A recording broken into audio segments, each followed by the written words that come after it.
Hello, beautiful people. Welcome to another amazing episode here at Bloom. I'm so happy that you all are able to join us today for us to witness our next guest. You know, this platform, for anyone that's new and has not seen our shows before, this platform is here to showcase some amazing women and allow them to be able to share their story with you in hopes that it will inspire you and motivate you and just hope to just help you achieve your next goals, whatever chapter of life that you're currently in. Our next guest, Cindy Small, is a journalist, cancer survivor. She's an artist. She's an amazing, amazing woman with a great sense of humor and wit. And she has an amazing, very powerful story that I'm so excited to share with you all. And let's just go ahead and bring her out. Hi, Cindy. Hi, Zakiya. Thank you for having me. Oh, absolutely. Absolutely. It's a pleasure to have you here today. How are you doing today? Fine. I'm looking very forward to this. I am too. You know, a mutual friend of ours actually connected us together. And I'm so happy that she did because I've been reading all of your amazing work you've written for Huntsville Times, as well as Unconditionally Her. And you have some amazing articles that really help to inspire people and motivate them. And I just felt so touched and moved by you sharing your story. And it's just a pleasure to have you on here today. So for people who may not be familiar with you or your work, can you tell us a little bit about yourself and what is your story? That's my favorite question to ask people. What is your story? It's the thing that we sometimes don't get when we actually see people in our day-to-day lives. Well, my story, it started off very unusual, but the what I got from it helped me survive all the different issues that came at me in life. I'm a first-generation American. My family is from Vienna, Austria, and they arrived in New Orleans in the early 40s. They taught me tremendous survivor skills, but the survivor skills were done in a very odd way. They spoke no English. Their suitcases were empty, and they sold little wind-up dolls on the streets of New Orleans. But somehow they got the idea that opening a woman's lingerie store in the center of New Orleans could be a very profitable idea. And it became very, very well known. What it taught me was, as a child, I was around every type of character imaginable, and New Orleans is filled with them. It's a magical town. There's just everything is very different there. So I worked after school every day in this French risque lingerie store, and I would deliver merchandise to the burlesque dancers, the drag queens, all of the people in the French Quarter. And I was like 7 years old. And I loved them. They became my friends. And I looked at the world not through Play-Doh and hula hoops, but through looking at people that were so different. And as a result, it made me an extremely curious, open-minded person, but a person with survivor skills, because it was all so different for me. Wow, I think that's absolutely amazing. And I can totally relate to what you're saying because originally I lived in New York City. That's where the majority of my family is. So I can totally relate to the experience of being able to be surrounded by people from, you know, just different ways of life. And somehow it just all comes together because the foundation should be also on love and respect. Yes. And that's it, you know, so I totally can definitely relate to that. And I think that's absolutely beautiful. So what brought you here to Huntsville, Alabama? Well, I wish I could say I made reservations and came here, but I blew here.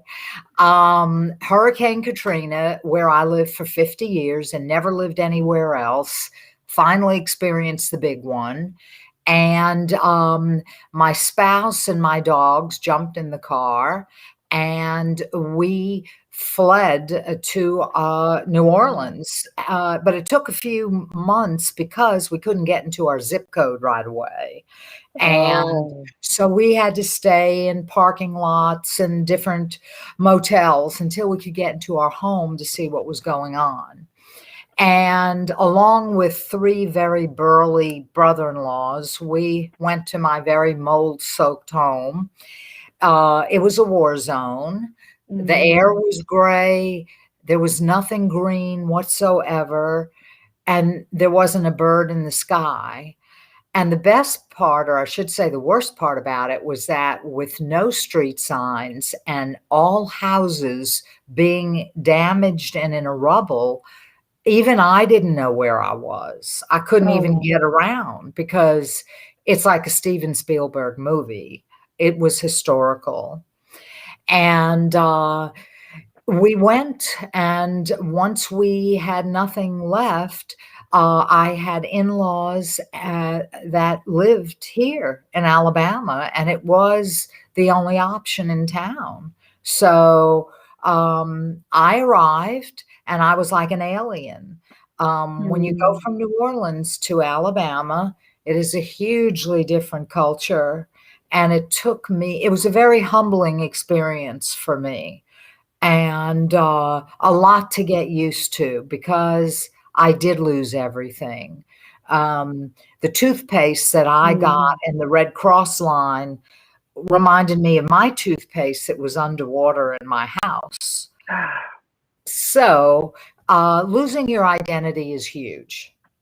It's huge. You have to Wow. recreate yourself. Wow. Yeah. I mean, that absolutely feels very challenging. How did you pick up the pieces to actually, like you said, recreate your identity and refine like who you were or Well, redefine who you are? the funny thing about that is when you have a clean slate all of a sudden, and you have the ability, because it's a curse and a blessing, you have the ability to be whoever you want to be all That's of a true. sudden. And of course, the city is very different. And I can't walk in here ordering, lox, bagel, and cream cheese, but I still knew that I had to kick in and put my big girl pants on and make things work. Yeah. So for me, it took a while. It took a long while, but I will say that the people of North Alabama were so kind to me and so gracious. And I was just known as a Katrina survivor, and they did everything for me, everything they could possibly do. Mm, I had phone calls coming in. People wanted to know if I needed pots and pans. I mean, the community was lovely. So you got to look at the wow. good that comes out of things. Although I did have a lot of nightmares having to go back to the city many, many times to pick up the pieces. Wow. Yeah. I shared with you recently, I'm telling you, you have such an amazing story. And I know I shared with you recently that it was in your hometown. My family and I were in New Orleans for a few days last week. Right. Have you been home recently? Not recently. It's been a few years. It makes Okay. me very sad to go home because Mm, so much has changed, and I used to love the old and the rusty and the architecture, the original architecture, and many things have been replaced in a yeah. modern way, and that's just not who I am. So it's sad. It is sad. Oh, Yeah. But you know what? There's always that oyster poor boy. There's always that gumbo, and the food is yes. out of this world. The food is out of this world. For anyone watching today, if you've never been to New Orleans, you have got to go. And I'm sure Cindy will have a ton of recommendations on food Yeah. that you can dine at there. I have to ask you though. So when we originally went there, we've always been told that Cafe Du Monde is the best place to get beignets, but we also had some at Cafe Beignet. Mhm, Which mhm. one do you prefer? I grew up with Cafe Du Monde. That's kind of my thing. The only thing I can tell you is if you buy a box of that mix and you bring it home, you'll never be able to duplicate it. I It's just know. It's something about the water, it's something about the touch of the cooks, but you got to eat it there. Yes, so true. Because I ordered a box prior to going to New Orleans, and I thought I was doing something. And then we went to New Orleans, and that box was still in my refrigerator. I don't think I'm going to touch it anymore. It's just, it's so generic. It's not the same. No, Yes. no. But in New Orleans, you can go in a diner and you can be in the worst area of town and have a fabulous meal. Yes. And you can't escape it. The food is out of this world. Oh, it really, really, really Yeah. is. Really Yeah. is. So somewhere throughout your journey, you've had a life-changing event as well. Yeah, I did. You mean after Katrina, After right? Katrina, After yes. Katrina. Yeah, Katrina was 2005, and I was lucky enough to find work after 6 months at UAH, where I will say nothing but praises to them. As we get into the story and I tell you how sick I was, these Mm. people were like family to me. They were so wonderful and so good. But anyway, I woke up one morning and I'm a very healthy person. I always belonged to a gym and I always ate healthy. And it kills me that I should have been eating Krispy Kreme donuts instead of kale smoothies, period. Because Oh, I'm telling you, being healthy didn't help me at all in terms of getting a very deadly form of cancer. oh, It wow. I'm a great believer though that in being healthy gave me the padding that I needed to recover. Because if I wasn't a healthy person, the recovery period I think would have been much worse. Wow. Okay. The way you treat your body is so important. But anyway, out of the blue, I woke up with a pain in my side, thought it was appendicitis, went to my doctor. He did a CAT scan. He saw me 20 minutes later. He came in the room, he looked at me, and he said, "You have ovarian cancer, and your tumor is the size of a cantaloupe." Oh my And goodness. I was in shock. I couldn't speak. I couldn't believe that with the lifestyle I was leading, that this could be. I couldn't believe it. And Yeah. I never missed a checkup appointment. I never did any of that. Anyway, the bad news was I had about 48 hours to get myself to a surgeon. And with my spouse's help, and a lot of research in a short amount of time, we found a surgeon, a woman who specialized in ovarian cancer at MD Anderson in Houston. Hmm. So we boarded our dogs, we packed everything as quickly as we could, we drove to Houston, and quickly I had an appointment with this fabulous, miraculous woman who saved my life.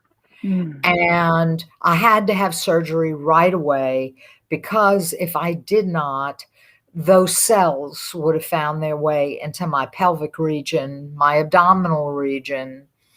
And I came to the realization that I got to fight for my life right now. I got to pull out the big guns and go Yes. back to those survival skills that I had as a child because everything was going to come in handy right now at that point in time. I So, yeah, bet. Oh my yeah, goodness. it was I terrifying. can't imagine, what thoughts went through your head when you were in the hospital, just, hearing the results. I mean, that seems like, hearing news like that would just, shake you to your core. Core. The thing that calmed me was first I knew I was in the hands, I thought, of the best place possible. People from all Good. over the world go there. And I knew I had a wonderful doctor. So no matter what happened, I knew I could be calm and I was going to be okay. And if it didn't work out, I also felt like, you know what? I have had a really colorful life and Mm. I'm ready to now move on and get into another life, it's going to be even more colorful. Mm. I was quite a survivor, and made myself float through everywhere, everything I had to do to get through that time. And I was there a long time. Yeah. Do you credit your parents for your strength that you received during the most challenging times of your life? No, I really don't. I Okay. mean, I have to be honest. They were not healthy people. They were very driven. They were business minded. They worked 18 hours a day. And I don't know where I came from. I just don't know. I have to think I was adopted because I was completely the opposite. And no, I don't credit them. I don't credit myself for much, but I credit myself for being an incredibly strong, assertive person who Good. is a survivor in every way. Yeah, I Oh, do. that is just so powerful. And for people watching, thank you for LaBarbara for joining us today. I think what's also beautiful about what you're saying is that you lived a very bold and big, colorful life. And a lot of times people, restrict themselves from experiencing true happiness because they allow fears to get in their way. And hearing stories like the ones that you're sharing really reminds us of how important it is to just live your life and just be full in happiness and joy. And I just think that's wonderful that that's how you've always lived your life. And I'm sure that you've, amped it up a couple of notches since Oh, then too. well, the interesting part is cancer amps it up. Cancer Yeah. brings you to your very authentic self because what do you have to Mm. lose? I mean, really. And it Mm. made me, my tolerance level is not, where it used to be. I'm very out there and I'm very open about everything that has ever happened. And cancer brought me to a place where I bring honesty with me no matter what. And my feeling Mm. is you have to spring clean your life of negativity. And Ooh. oh yeah, and cancer and a hurricane, if that doesn't spring clean it, I don't know what will. Oh, wow. Okay, so I want to touch on that. Before we do, I want to welcome Shayna to the discussion. Thank you for joining us. Julie says she's tuning in from Decatur at work. We won't tell anybody, Julie. Thanks for joining us. And thank you also, Amanda. She's viewing in from Lenox, Massachusetts. Welcome, welcome all. Oh, Julie says Cindy is a rock star. She is an inspiration. I love that. She sure is. That's so very sweet. I appreciate that more than ever. Thank Oh, you. Thank you. oh. I want to ask you, you just touched on something I think is very important. So you said you did spring cleaning. You removed negativity from your life. Can you Yes, talk to us about what that process was like? Because sure. I've read a few books that says, pay attention to your energy and how you feel when you're around certain groups of people. So can you Yeah. tell us, how you actually went through that process and what that was like for you? Right. Well, the process really hit me hard right after my diagnosis because it's very interesting. People do not all people want to hang around with the poster child for cancer, meaning me. Mhm. Mhm. They would like you to come over, have a drink or three, let's party a little, let's look at a movie, and most of all, don't drop dead on their sofa. You gotta be careful. So Yeah. I didn't have the energy. There was simply no way. And I lost many, many friends. I think it was a combination of them being Mm. scared of being around someone so sick. But Mm. I also learned that quality in friends, even if I can only count them on one hand, is so much more important than having a huge fan base. I the people I have in my life are kind and caring and brave. And Mm. so that means everything to me. But it amazed me too how many people I lost because I couldn't go out and I couldn't do those adventurous things. I was home for a long time, and I tried to go to work. I worked 40% out of every day at times, not all the time, but that was where the love and the caring came in. I had professors coming in with a futon. I had the students that always were asking me how I felt. I even had someone put caution tape around me so that in case a sick student came in, they would know not to come close. And it was Mm, just, I could never ask for anything more because I don't have siblings. I don't have family. And mm. I will say that I will never forget how beautiful they were to me and how wonderful. Oh, And also I'll throw in the fact that the cancer center in Huntsville was my family and still is. I have to go every few months. I have to get scans. I have to get blood work. They are wonderful to me. oh, So, you know, these are special human beings that I'll always remember. that Yeah. is that is absolutely beautiful. I've heard that unfortunately many times that when someone goes through trials and tribulations, especially related to health, that sometimes people just don't know, what to do.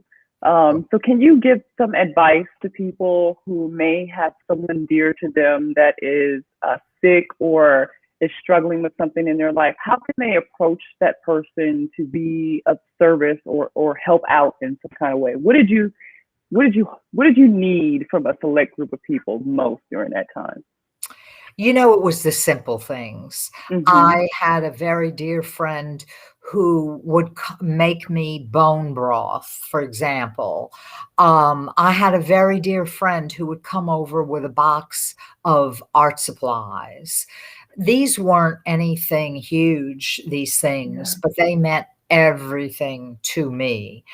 I didn't want pity parties. I didn't want Mm-hmm. anybody calling me saying, "I can't believe you are on chemo. Don't you know that's going to kill you?" Yeah, it's poison and it's going to kill you and it could kill you, but it didn't kill me. And I do have to live with the after effects, and those are really not good. But you have choices in life. Do Yeah. you want to deal with those after effects or do you want to go to your sweet rewards? For me, because I am such a strong person, the after effects were just fine, but they're not pretty at Yeah. all. Yeah, they really Wow. aren't. A lot of people do not understand that chemo brain is a real thing. And Hmm. it is such a real thing. Any surgeon, any cancer surgeon will tell you that. I go everywhere with Post-it notes. I don't remember anything. It's not dementia. It isn't anything like that. It's almost like being in a fog, but you learn to compartmentalize it as I did when I was working. And a lot of people probably didn't even know that I was dealing with that. But you have to have those tools. Wow. You have to. Yeah. Wow. It's not Oh, easy. I bet. For a lot of people that don't know me personally, I've shared with you, Cindy, that I lost my dad in 2019 to cancer also. And just witnessing everything that he was going through, during that time, it just, I can't imagine being in that actual seat. So I just want to encourage people to just, if you know someone that's having any type of struggle or challenge in life, just take the advice that Cindy shared and just try to support them and show up in their life as best as possible. And like she said, remember the little things are what matters the most, because people really do need us to show up as their superhero during, challenging times. Yeah, you're absolutely right. Yeah, the last thing you want is someone to hold your hand and say, "Well, you're not going to be around long, but you're such a great person." You know, I don't need to hear that. Right. No. So really, you have to shut negativity away. You must. Mm-hmm. And because if not, you'll be in the black hole of Calcutta. You don't want to be Mm-hmm. there. You are your own best friend. Yes, I You do have believe to that. be. I Yeah. believe that. And for a lot of people who haven't even had, a health scare, This pandemic has hopefully shown people, their true sides to friendship, or who's going to really be there for them during this time. The people who call and make sure that their mental health is up to par, and do you need anything? Are you healthy? So even times like this, will reveal true friendships. So Julie just said, working with Cindy during some of her battle was an inspiration to me. She helped me make some hard choices in my life about realizing what really mattered. Wow. Oh, That's such a I'm giving gift. her a big hug right through the screen. Oh. She's a wonderful, wonderful woman. I learned a lot from her as well. Yes, Oh, that's yes, so sweet. I did. Cindy, you do a lot of writing also for, Huntsville Times and other publications online, Unconditionally Her. And I also want to change the trajectory of the conversation just a little bit and ask you, how is being confident in your physical self connected, or, to your mental state? How has it enhanced your mental state as well? Well, it depends what time frame you look at. My physical self was pretty scary for a few years. I could barely look in the mirror. I could only concentrate on my mental self. I saw hollowed out eyes. I saw no eyelashes. I was bald. So I had to search deep within to my mental state in order to survive. And I'm very self-deprecating by nature, and I like to make laughter out of a train wreck of a life like mine. So I only want to throw out to you that the one thing I did to keep my head above water was because I felt so terrible about my physical self, I would wear gigantic, huge turbans to work. And I didn't want to wear a baseball cap. I wanted to be out there. And these Mm. turbans were made of batik African fabric, and they were really, really incredible. The students laughed. They had a great time with it. And I felt like I was sick chic. And Yes. so it really helped me to be different and to be authentic. Yeah. Sick chic. I love that. I mean, we might have to hashtag that, sick chic.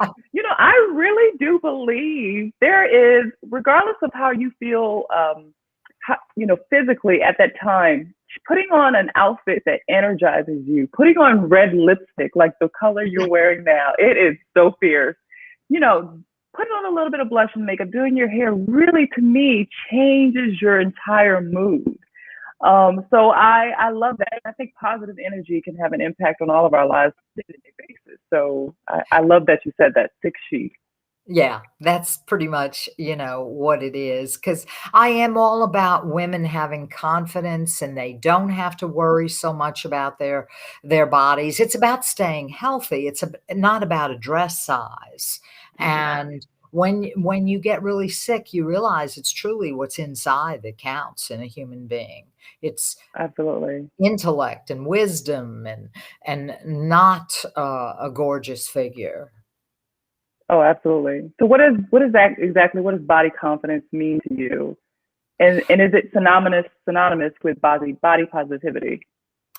I just think that women need to be on alert to push against criticism. You can't Mm, allow that in your body. We all have an expiration date, and our bodies are just not going to remain strong. I don't care what you do, you can do and do, but look, we're all going to be gone at some point in time. But I think health is the number one point. yeah. Keep your refrigerator full of healthy food. Keep your body moving as best you can. I'm all about moderation. I don't Hmm. think you have to knock yourself out and look like 27 years old. I personally don't get it. And you have to have self-love. That is the most important Yeah. thing. You gotta love yourself.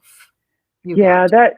I totally agree with you. You know, a lot of times we get upset about the things that other people say to us, and we forget to acknowledge the conversation that we're having with ourselves. So yeah, speaking positively to ourselves, you know, celebrating our bodies for all the powerful and many things that it can do, I think it's extremely important. Absolutely. That's how I feel. You know, I don't even like the word plus size in a dress store. I think that the media doesn't allow women to be who they are, unfortunately. You can look at a commercial. I associate this with, let's say, a beautiful woman doing a Tide Pod commercial. She's beautiful and she's doing her laundry. Well, who cares? She only cares about her laundry, and her being beautiful doesn't really matter in the big scope of things. So Hmm. I'm all about what's inside, for sure. Absolutely. We have Yes. a question that just came in from Laura. Thank you for joining us today. How did your humor, she wants to know, how did your humor help you most during your difficult times? Um, well, I uh I started creating voodoo dolls. Having New Orleans in my DNA, I had to do something outrageous. And I make them. And what they are is they are skeleton ladies, but they are full of imperfection, their body parts. They have smeared lipstick, they have blue eyeshadow, outrageous clothing, but the biggest thing that they have are pieces of turban that I wore. So Oh, every single one that goes to a new owner gets a piece of me. And I loved making those things. My hot glue gun was in full throttle the whole time, let me tell you. And all of oh, the Mardi Gras and New Orleans trinkets that I managed to save would all go on these voodoo dolls. And that is what saved me. That and my writing, those two things. Yes. oh. And So they make me laugh and they made you laugh. That's very much, beautiful. very much. Yes. It sounds like, you know, through adversity, you gained some hidden talent that you didn't know that you had, and some gifts along life as well that you did not know that you had that was nestled deep inside of you. You're right. You're right. I had no idea. I would never believe if anyone told me I would have been doing this. And Mm, it took a life event to bring me to that point. Yes. Yes. yeah. I want to also acknowledge Sean Lott's comment. He said, back to your discussion about plus size. He said, that's very true. There's no men's plus size. That's a good point. It is. It is a good point. It needs to be totally eliminated as far as I'm concerned. Um, and more natural looking women need to appear because to me, I think that's what we need is just that natural look in what's inside. Oh, absolutely. You know, I think that goes to show, like you just said about media and magazines, and a lot of times as women, we compare ourselves, our natural bodies, to these images that are on television or on these screens, and a lot of them, majority of them, are all touched up and edited. And you know, I've always wondered how an OBGYN doctor that brings life into this world gets paid far less than a plastic surgeon. I just That's so you know, true. I just haven't been able to wrap my head around that as of yet. I know. I agree with you 1,000%. I don't get it either. And sadly, sometimes some people have to go through huge events in order to come to the conclusion that they don't need to work so hard on the outside. There's a whole lot of other things that need to be fixed inside. Oh, So, yeah, definitely. So, yeah. What do you think causes people to develop a negative relationship with their bodies in the first place? Other than, I'm sure media is one of the big Well, ones. everyone grows up in a different way. Well, due to my childhood, it would be okay to have a couple of hot beignets for breakfast, and that will make you a chubby little thing. So I was a chubby little thing, and with that came a whole lot of bullying. Mm, And I had to fight that within myself. And, people can be mean, not just children, but people. They can be. And that's the part where you have just got to be thankful and loving yourself and embrace yourself and be. I can go out in my backyard and hear the birds, and I am so at peace. I can pet my mm, dog and my blood pressure goes down. It's just, there's so much more than to being critical. And I personally stay far, far away from critical people. I don't need it. I mm. don't want it. The negativity. It's not important. No. I love that. You know, I have a 7-year-old daughter. We have a 3-year-old as well, and I plan to do the same thing when he gets older. But what I started doing with my daughter is I would take sticky notes and put it on her mirror and just write positive affirmations and have her start going through it. So I am strong. I am beautiful. I am confident.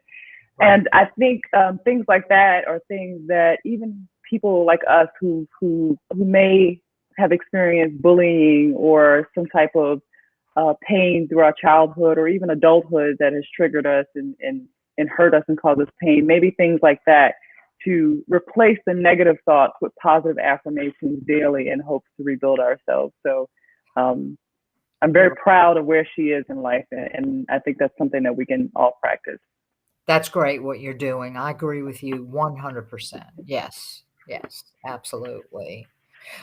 Um, there's one little story I want to tell you real quick. I promise. Sure. Just because to me it's funny, to some it could be absolutely mortifying. After my second dose of chemo, and I could get around a little bit, not much, I went into a thrift store and I wanted to try a sweater on. So I went in the ladies' room and I tried it on and I took it off and I looked down and my entire head of hair was on the floor. Oh. Now, it sounds sad, but it actually was really funny to me because, your hair's supposed to fall out in patches or pieces, um, but not the whole 9 yards. So, for whatever reason, it just struck me as funny. Like, this could only happen to me. How much worse can it get? So I did laugh all the way to my car, and I hate to say it, but I felt so bad about the ladies that found the huge wad of hair in the dressing room. Anyway, you don't know what's going to happen is my point. I have a question though. Did you tell them before you left, or? No. I was shocked. I was in a state of shock because it was the first Of time course, I looked in the mirror and saw myself with absolutely no hair. So I just couldn't even think straight. of But it course. really was funny afterwards. At least to me it was. Might as well get rid of it all at the same time. That I way know that's I right. didn't have to wait for little pieces. Yes. I So just love your perspective. This is so awesome. And I loved your turbans. I mean, if people are on our Bloom Facebook page, you can see the photos of Cindy with her turbans on. I'm like, I just think they're stunning. I wear turbans, even I, just, silk lace turbans around the house. It's just a norm to me anyway. But I just think they were just beautiful. And I think that you incorporated fashion in a wonderful way throughout your journey. So kudos to you. I appreciate it. It really wasn't about fashion. It was just about having fun and making Yeah. it through. That was Yeah. what it was about. But, you know, you do what you got to do. So I have to ask you, do you think, are we our worst enemy when it comes to negative body perceptions? Yeah, I think we are, but I think other people can also play a part. If you surround yourself with people that bully you and Mm, criticize you, there that to me, that's also an enemy. yeah. And it's not so easy to say, Oh, they don't know what they're talking about. I'm just wonderful. It's not that easy. Even I was absorbing it. I mean, when I was this chubby little child walking around, eating the best New Orleans food, getting bigger by the minute, people were criticizing me. But somehow I didn't have resentment, but I cut them off. I cut Yeah. that off because you have to. You can't believe what other people say, or you will once again fall in that black hole. Oh. Can't do it. Can't You do know, it. I couldn't agree with you more. And through my conversations with a lot of people, I've noticed that it's so easy. Well, it's easier to cut off people who bully you when they are friends or associates, but a lot of times it's their family that speak negativity over them, Yeah. and things like that. So, do you have any insight to share on how people should handle situations like that with family members as well? Well, you're asking someone who's really assertive. So I don't know that my Become advice is assertive. I don't know if my advice is so good. You know, um, uh, I'm one to be very upfront and say what you're doing is wrong. You're hurting my feelings, and I really don't want you to go Mhm. there anymore. But sometimes you can't make people say that. They just allow themselves to be hurt and disrespected, and I don't get it, and I can't help them other than say you have to be a little narcissistic. You have to think about yourself. You have Yes. to, because no one else is going to do it.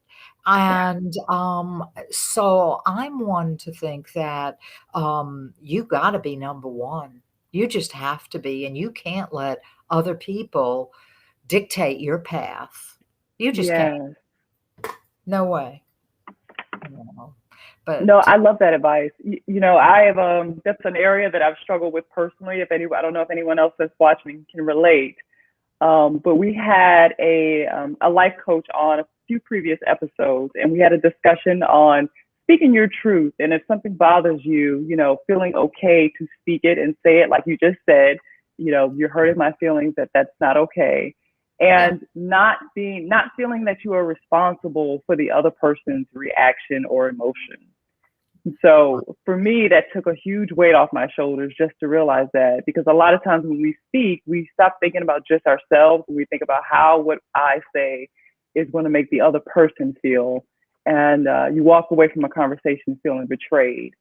Um, yes. Yes, yeah, you're so right. I'd rather walk away feeling like a warrior and like am not going to allow this to seep through me. Um, that's the way. And if you lose that person, that's the way it goes. Again, it's quality, not quantity, and the people you there you have go. around. Yeah, Absolutely. I love yeah, that. yeah, yeah. Yes.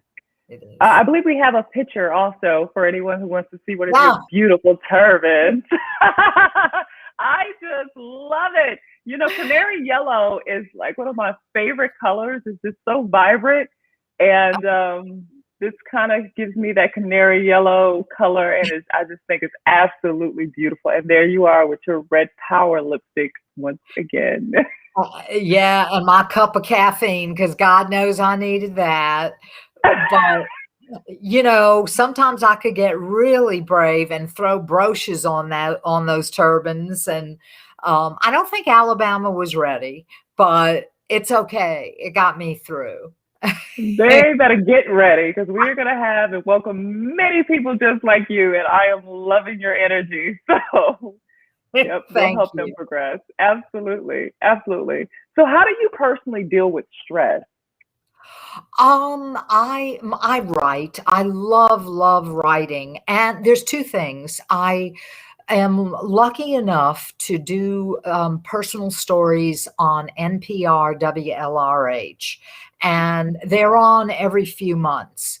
They're all stories about my life. They're nonfiction, they're the real deal. And again, I'm turning the train wreck of my life inside out, and I'm producing a lot of laughter. I think some people get a kick out of it, and some people probably think I am absolutely certifiable. But I love doing it. I'm hoping I'm opening eyes and minds, and that's why I do it. So that is a terrific release. And then the other release is writing for this magazine. It's a women-focused magazine that allows me to write about anything I want.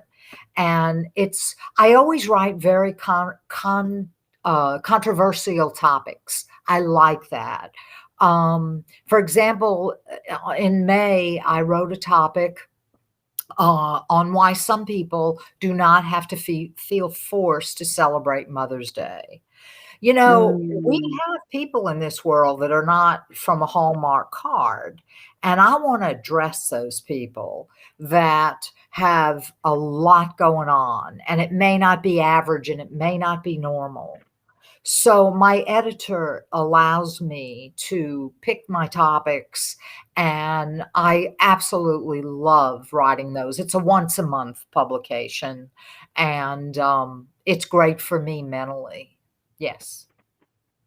I think that's absolutely amazing. And for anyone who would like to go to the website, it's Unconditionally Her, and you can see many articles that Sydney writes on this amazing website. I've read several myself, and I found them to be delightful, very informative. And like you said, a lot of the topics may open up your mind to a different perspective. And I think that is extremely important. A few years ago when I traveled here to Huntsville, I started thinking to myself, I need more of a diverse group of people around me. Everyone is starting to have the same perspective, looks the same, and I want diversity amongst all of my conversations. And so I am one person that is always open to hearing someone else's perspective, and it's an opportunity to grow. So it's an opportunity to grow. So I just love that you're doing this, and I will continue to be a reader and a follower of Oh, all of your amazing articles. I'm so happy that Gail introduced us. yes. So I want to also ask you, do you have any advice for someone who's experiencing a health scare now? Well, um, e- it comes when you least expect it. Um, You just have to believe that things are going to work out, but there's gonna be pain, and it could be pain like you've never had in your entire life. You Mm, must be strong. You can't sit home with a remote in your hand and a house dress on and look at TV, because if you do that, you will have cement shoes. And for me, even if I have nowhere to go, I get dressed in the morning. I don't get dressed up, but I mean, I get dressed and I do something, but mm, you can't vegetate. You just can't. You got to move on and try to just be as positive as you can. I promise that if you find positive people, you can't get that in a medicine bottle. And absolutely. and that's, I volunteer at the cancer center, and I love the cancer patients because we're all a part of a cult, and we don't know how long we're going to be here, but we really do encourage each other. And so I highly advise people not to put those cement shoes on and go. And go. That is Yeah. fantastic Go. advice. Right. Right. Be strong. Don't wear cement shoes. Right. Go. I don't care if you have to go to Publix and pick out vegetables. Just go be among the human race, because that, Mm, animals are wonderful too. Animals and people, and it's a must to be around that. I never get enough of it. Never. mm. I So, love it. Recognizing that the things in life that bring you joy and constantly, like you said, welcoming those things around you, especially when you're going through challenging times, can help you make the quickest change to get back on the road to happiness and joy. So I love that you're sharing that advice today. I wholeheartedly believe that. And you're speaking from experience too. So Oh, yes. Oh, yes. Every day is mhm. still a new day for me. I'm not there yet. And, but I'm moving along and making it work and throwing those voodoo dolls out there and hoping for good, loving, positive energy. Absolutely. You're going to receive it. I know you are because you're giving it back to the universe. And I'm so grateful. It's so amazing. We have been on this call or this video chat for about 45 minutes. I feel like I could talk to you forever because you have such great Right. energy and advice and wisdom. Yes. I Yes. always welcome wisdom into my life. And I am eternally grateful that you took the opportunity to sit down with us and share your story. Miss Cindy, you are amazing. You are a gem in this world. I'm so proud and happy to know you. Can you please leave, you have any final messages? And can you also share with our audience how they can stay in contact with you, and also if they have any questions or inquiries about your voodoo dolls as well? Sure, sure. I'll be glad to give my email address. It is csmall223 at AOL.com. And I'm very easy to find on Etsy. All you have to do is look under Crew of Oddities, and it's KREWE of Oddities, all one word. And there's a store in Decatur called Urban Atlas that does sell my things. And I'm easy to find, and I love to reach out. So do not hesitate to contact me. Oh, absolutely. Thank you so much. It was an absolute pleasure to have you on today. I am Thank eternally you. grateful for you, and we wish you nothing but the very best. And don't be a stranger to us here at Bloom. Pop on in if you have another story that you would like to share with our audience. We welcome you 100%. So, I and thank you as well to anyone who tuned in today. Julie, Amanda, Shayna, LaBarbara, thank you everyone who tuned in. If you have any questions or would like to join us for any future episodes, please don't forget to like our page and follow. You'll receive all notifications for all of our new episodes. We go live every Monday at 1 p.m. Central, 2 p.m. Eastern, with amazing stories from amazing, powerful, uplifting women every single week, so we can all bloom together. This was an absolute joy. I thank you all, and we will see you soon. You're the Bye. best.